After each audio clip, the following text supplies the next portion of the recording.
Guys, another episode na naman ito. Tanghaling tapat. Diba? Kasi ano na.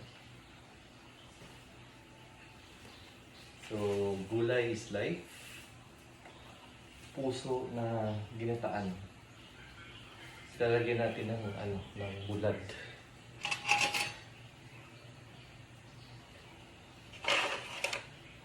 Pero kasi dalawa lang kami. Ito yung nakuha ko ng puso, guys. Sana all may puso yung sa akin. Siyempre, puso din naman ako eh.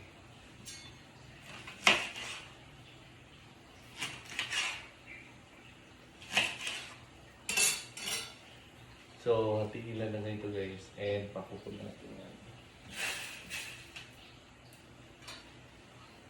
Tapos, nag-harvest ako nito guys. Tanim natin si Taros. Ayan. So, another pakulunan naman. Lalagay lang ngayon yun. At saka meron tayong nakuha ganito. Ano yun? Bahala na kayo ano pa na ito. Petsa? Petsa yan. Petsa na maliliit.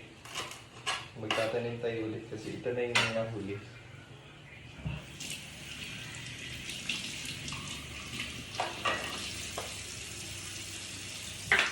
Kasi meron tayo nito. Coco daw ito eh. Ewan ko lang kung okay pa.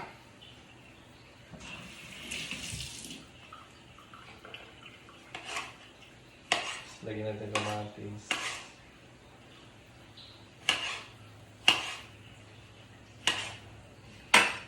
Yan. So, hintayin natin na kukulo yung mamaya. Diba yun lang,